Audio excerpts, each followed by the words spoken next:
entire Metalhead Weatherman here. Hopefully you guys are doing well, having a good start to your morning by the time you see this video. So, a little bit more in the way of changes. Not in regards to this morning's threat, but tomorrow's threat. Well, yeah, pretty easy to figure out what's going on there. A level 4 moderate risk already issued. Pretty high confidence that we're going to have all three hazards in the bag here.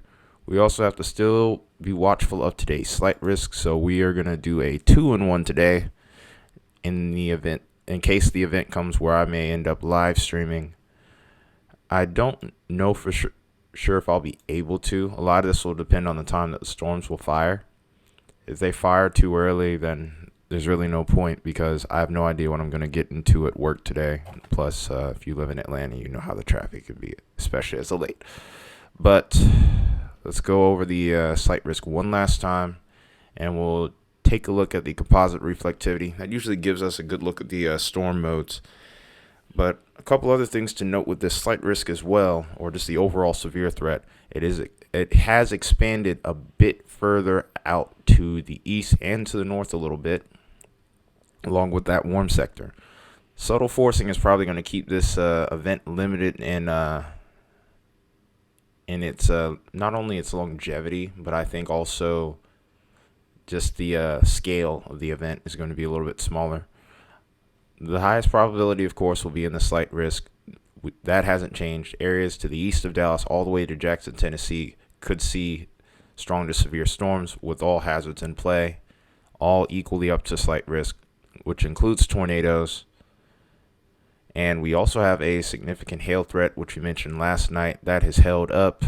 That includes the city of Dallas all the way up towards Memphis, Tennessee. So we'll be watching for possible guerrilla hail there.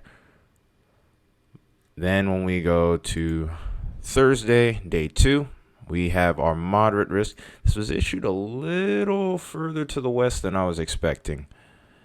But nonetheless, I do think that there's a chance that this could expand. That corridor that I had mentioned yesterday, right about here, I'm still going to be watching this corridor here very close.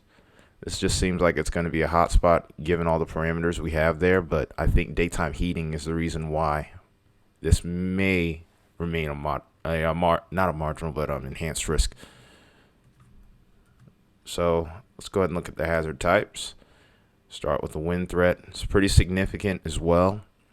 We have a hatched risk and a 45% area, and this 45% area covers areas to the east of Dallas, Shreveport, and areas just to the south of Little Rock here. So be on the lookout for significant damaging winds. The hatched risk stretches all the way from, well, it's actually past Dallas now, heading all the way into Fort Worth, Arlington, Plano, all the way up to Memphis. And we already know our marginal and slight risk at this point for tomorrow.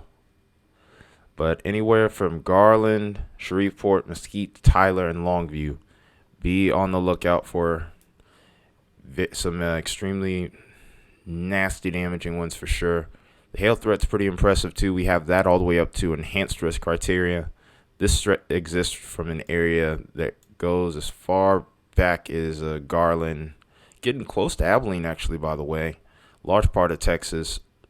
We got Plano, Arlington, Fort Worth, and Dallas in there as well. Can't forget some parts of Arkansas too. Of southwestern Arkansas, I should say. And then, of course, there's a tornado threat, which is a tornado-generated moderate risk here. This stretches all the way from Memphis to Waco here, and areas in between. Greenville, Mississippi, you are in there. Good chunk of northern Mississippi is in there. Little Rock, you are in this hatched risk. Shreveport, of course. And in that 15% area, we could see areas like Shreveport, Tyler, Longview, Bossier City, and Texarkana in the line of fire for some significant tornadoes as well. Let's go ahead and quickly look at the storm modes because I only have a small window of time before I have to finish getting ready for work here. So this is the composite reflectivity. This gives us a great idea of what the storm modes could look like here. So we're going to just jump this forward throughout the course of the day. And I think I might have a shot here. We'll see, but it's not really until about 23Z, which would be about 5 or 6 o'clock. I might be home just in time for this, but we will have to see. We see storms beginning to fire. By 8 o'clock, storms will really start to take off at this point. I think I might just barely make it home. Definitely going to give this a shot here. Hopefully I can get here in time tonight. You see multiple storm modes here too. You see mostly a discrete mode, which given the parameters across this area would lean into a bit of a tornado threat. Hail threat definitely seems impressive, especially as we look back towards Arkansas. And we'll watch this clear out by early morning here. And then this almost kind of acts like an outflow boundary for the storms that should be firing later into Thursday. Most severe weather really won't start to develop until I'd say about maybe 6, 7 o'clock. I will be definitely live streaming on Thursday. No question about it. I'll even try to move some things around where I can. But look at this cell right here. Look at that. You can actually see the structure on this very clearly. This looks like a pretty nasty discrete supercellular storm and has a little bit of a hook to it already. That's always a telltale sign of just what the atmosphere is doing. So definitely a notable tornado threat over towards southern Arkansas especially. We'll be keeping an eye on that throughout the course of the day today, seeing how this threat shifts around. But as we continue to drive this forward here, line of storms begins to develop into the evening and overnight hours across Texas, and then we'll start to see the damaging wind threat really start to take off. We still have to be on the lookout for some embedded semi-discrete supercells or embedded supercells within this line that could produce some tornadoes as well. So all in all, it's going to be a long night, going to be a dangerous evening. Then we also have to keep the flood threat in mind for these areas a little bit further to the north. So a lot, like I said, it's going to be very, very active across the south, across the Midwest. And then, of course, we still have the winter storm to deal with. So going to be covering a lot here. So now that we've looked at that, let's go ahead and look at the CAPE values. We're now within range of the convective models now. Some of my favorite convective models are the HRRR and the NAM here. We're looking at the HRRR today, this morning. I'm so used to doing night videos. But you can already see an abundance of CAPE already starting to sit over this region here. By the time we get towards, I'd say, about 2 o'clock Central Time, we're sitting well into the thousands here. Areas a little further to the west, we're getting above 1,500 to 1,600.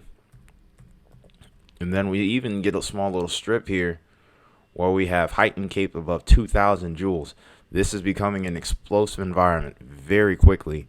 And then as we go into Thursday, we kind of wait for things to kind of take off here. But once they do, right along this line here, once again, explosive environment, 2,000 joules per kilogram.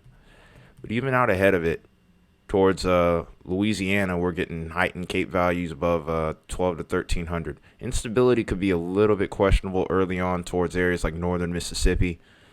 So we'll have to see what kind of storms develop with that.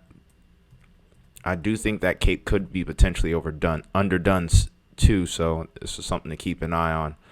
Of course, as that line of storms progresses forward, we'll see a slight drop in CAPE due to the lack of daytime heating. But by tomorrow afternoon or by Friday afternoon, I expect this to start to re-intensify a bit.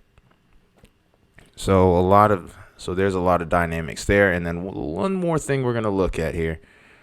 I normally don't look at this parameter a lot, but given the environment that we've been seeing over the last few days, we're going to go ahead and take a look at the significant tornado parameter. I don't really look at this unless I'm looking at high potential events like this. Even with the moderate risk that we saw on Sunday, I didn't really take too much of a look at this one. I was thinking more damaging winds that time. But I didn't expect super high values today, but they are out there. We're mainly looking at ones and maybe some twos here and there. But really things I expect them to start to pick up on Thursday here. But we do have an increased value over here, over towards Arkansas. And of course, with conditions being as they are, parameters are pretty acceptable. You can see the lapse rates, not super steep, but notable enough, especially towards the mid levels and low levels of the atmosphere. Should be sufficient enough for some tornadic activity. Cannot speak right now. I see it may be close to a 3 right here, honestly. Try to actually click on that one, see if that's any higher. No, it's the same one. Slightly better hordeograph. So now that we've looked at that, watch what happens as we get into late Wednesday evening. We'll have to watch towards central Mississippi here, because that's a pretty impressive SIG tour. The hordeograph looks good. There's a decent lapse rate. The storm relative velocities, I expect those to be off the chart. So could see some big time numbers with that. I'm going to try to get a little bit further in here. Get to the 3.3 here. Classic supercell look. Yep. Just about everything you would want to look for already by Wednesday night. So a few tornadoes today could even be strong. This, like I said, there's still a chance I think that this will be upgraded to enhanced. We'll see what they do with the afternoon outlooks. So as we go into Thursday, let's watch what happens back towards the west here, because this is where the highest tornado threat is. And look as we head into the late evening hours of Thursday. Ooh, wow. Look at that PDS tornado. So there is increased chance of a strong to violent tornado across Texas. And this looks like it's in that line of storms in this case. Dew point near 70. Air temp at 72.